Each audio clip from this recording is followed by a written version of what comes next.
नासरीन रानीपुर में उजण कलेरी खूनी तकरार जो निबेरो थी वियो आहे। ॿिन्ही धुरियुनि मथां मजमूई तौरु 1 करोड़ 5 लख रुपया ॾंड विधो वियो आहे। फ़ैसिले खां पोइ ॿई धुरियूं पाण में खीर खंड थी वियूं आहिनि। वधीक तफ़सील ॿुधाइण लाइ असां सां टेलीफोन लाइन ते मौजूद आहिनि कुर्बान वंगी। जी कुर्बान, कहिड़ा तफ़सील आहिनि? जी मां अव्हांखे ॿुधाईंदो रहां त अॼु उजण कलेरी बिरादरीअ जे धुरियुनि में हलंदड़ खूनी तकरार जेको तक़रीबन 50 साल खां अॻु जो जेको क़बाइली झेड़ो हुयो उहो अॼु तराज़ा शरीफ़ में थी वियो। कलेरी बिरादरीअ ते 2 खून साबित, मथनि 60 लख रुपया ॾंड। उजण बिरादरीअ ते 1 खून साबित, 45 लख रुपया ॾंड। ॿिन्हिनि धुरियुनि ते मजमूई तौरु मुक़ररु धुरियुनि फ़ैसिलो 1 करोड़ 5 लख रुपया मुक़ररु कयो।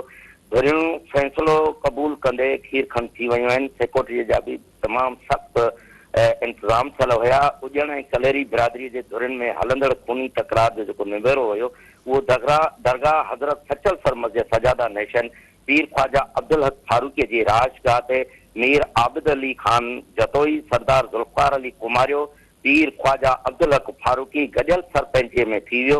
उन मौक़े ते पीर सैयद माशूक अली शाह, सैयद बच्चल अली शाह, सैयद सरकार हुसैन शाह लकियारी, सरदार नज़ीर खान जामड़ो, सनाला खान दुरानी, ख्वाजा नज़र अलग फारूकी, सैयद फहद शाह जिलियानी, अकबर अली शाहणी, आगा खान कोराई समेत ॿिन्ही धुरियुनि जी अता हुसैन कलेरी, सुल्तान कलेरी, सरदार अली नो खान उजण, इमाम नो उजण समेत ॿिन्हिनि धुरियुनि जूं समें माण्हुनि जी शिरकत हुई।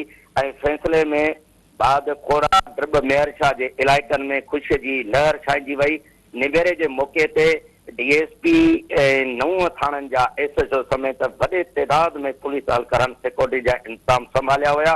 उन मौक़े ते दरगाह हज़रत सचल सरमज़ सजादा नेशन पीर ख्वाजा अब्दुल हक फारूकी मीडिया सां ॻाल्हाईंदे चयो त ख़ुशीअ जी ॻाल्हि आहे अॼु ॿिन्ही बिरादरियुनि में अमुन क़ाइमु थियो आहे। हिन चयो त दरगाह हज़रत सचल सरमज़ अमन जो पैगाम रहियो आहे। ऐं हिन चयो त PPA जे मरकज़ी क़यादत मैडम फरियाल टालपुर ऐं SSP खैरपुर समीला सुमरे जो बि पिणु मां शुक्रगुज़ार आहियां जंहिं तकरारी हल कराइण बाबति मुंहिंजी मुकमल मदद फराहम कई। जी कुर्बान वंगी, महिरबानी जी।